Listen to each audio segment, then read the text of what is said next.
अगर नहीं बात सुनी तो फिर ऐसी कॉल होगी कि जो इतिहास बनेगी आंदोलन का। हरियाणा में और केंद्र में एक ही पार्टी की सरकार है, जो पार्टी कहती है बार बार हिंदू राष्ट्र, जो पार्टी कहती है बार बार सनातन। उस सनातन की ये झलकी है। ये जो आज हमारे साथ हुआ कि हमारे एक अधिकारी की डेड बॉडी पड़ी हुई है, प्रधानमंत्री के मुख से एक लफड़ी निकल रहा है कि एक दलित सुप्रीम कोर्ट का चीफ जस्टिस बनता है तो उसके ऊपर जूता उछाला जाता है। ये सनातन की झलकियां हैं। ना सोचें कि अब एकलव्य जैसे दलित हैं, महामुनि शंभूक जैसे दलित हैं जो अपना सिर कटा देंगे। ये बता देना चाहते हैं हरियाणा की सरकार को भी और केंद्र की सरकार को भी। रायबरेली में एक लड़का मार दिया गया सिर्फ इसलिए कि वो दलित है। ये जो हिंदू राष्ट्र की झलकी है और ये जो हमें भगवाकरण की जो डरावा है, ये डरावा अब दलित सहेगा नहीं। आज आदि धर्म समाज भगवान वाल्मीकि जी के उपासक, वाल्मीकि समाज के धर्मगुरु शुक्राचार्य पीठासीन श्री दर्शनाथ रावण जी, हमारे एडिशनल डीजीपी का जो सुसाइड जो मर्डर केस हुआ है, उनके परिवार से सांत्वना संक्षिप्त करने के लिए आज यहाँ आए थे।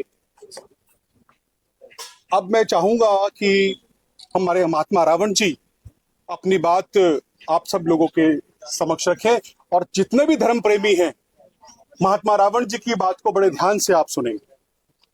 महात्मा रावण जी। हम बहुत ही दुख के अवसर पर यहाँ इकट्ठा हुए हैं। पहले भी हमने बड़े आंदोलन लड़े हैं, मगर जब आंदोलन लड़े हैं 2005 का गोहाना का, 2007 का फिर गोहाना का, मगर सरकारों ने इतने दिन नहीं लगाए बात को समझते हुए, किसी मामले की गंभीरता को लेते हुए। मगर अभी जो देखने को मिल रहा है हरियाणा में और केंद्र में एक ही पार्टी की सरकार है, जो पार्टी कहती है बार बार हिंदू राष्ट्र, जो पार्टी कहती है बार बार सनातन। उस सनातन की ये झलकी है। ये जो आज हमारे साथ हुआ कि हमारे एक अधिकारी की डेड बॉडी पड़ी हुई है और सरकार गंभीर नहीं है, प्रधानमंत्री के मुख से एक लफड़ी निकल रहा है, और सनातन की ये झलकी है कि एक दलित सुप्रीम कोर्ट का चीफ जस्टिस बनता है तो उसके ऊपर जूता उछाला जाता है। ये सनातन की झलकियां हैं। मगर ये ना सोचें कि अब एकलव्य जैसे दलित हैं, महामुनि शंभूक जैसे दलित हैं जो अपना सिर कटा देंगे।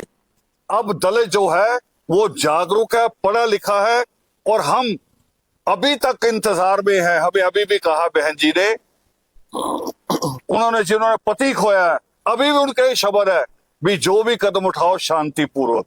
किसी आम आदमी को इससे पीड़ा नहीं, दुख नहीं होना चाहिए, उसके लिए कोई असुविधा ना हो। अभी भी ये उनके शब्द है।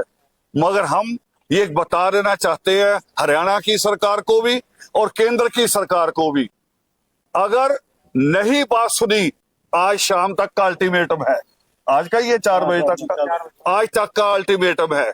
नहीं बात सुनी जाती तो फिर ऐसी कॉल होगी कि जो इतिहास बनेगी आंदोलन का, और सरकार फिर उसके बाद अपने घुटने टेक के आएगी इस बात को करने के लिए। हम न्याय चाहते हैं, हम कोई अन्यायपूर्वक बात नहीं चाहते।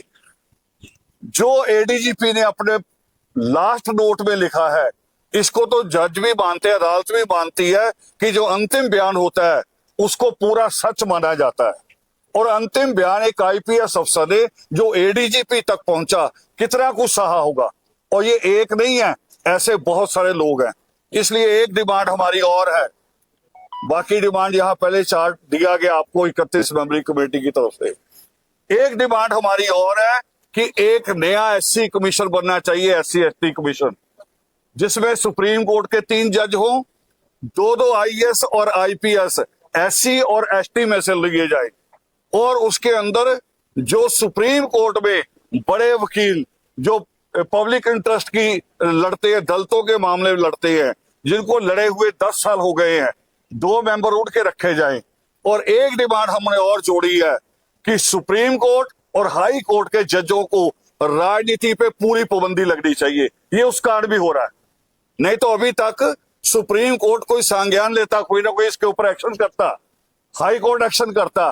क्यों नहीं करते? क्योंकि उनको लालच मिल गया है वहां के जजों को भी कि किसी को राज्यसभा का मेंबर बनना है, किसी को चेयरमैन बनना है।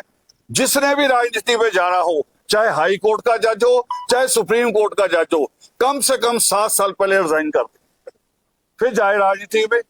पूरी अपनी जज का काम भी पूरा करना है और उसके बाद राजनीति में शामिल हो जाना। हम न्याय किससे उम्मीद करेंगे? न्याय की उम्मीद में केवल न्याय होना चाहिए। जैसा आईएफएस ऑफिसरों के ऊपर पाबंदी रही कि आप आईएफएस ऑफिसर हैं, किसी विदेश की महिला से शादी नहीं कर सकते, रिश्ता नहीं जोड़ सकते, तो यहां क्यों नहीं होने चाहिए पाबंदी के? ये जो कानून को, अगर संविधान को बचाना है, देश को बचाना है, तो ये बातें मान के चलनी पड़ेंगी। और किसी प्रकार का देश में हिंदू राष्ट्र की ये जो झलकियां हमें दे रहे हैं। रायबरेली में एक लड़का मार दिया गया सिर्फ इसलिए कि वो दलित है।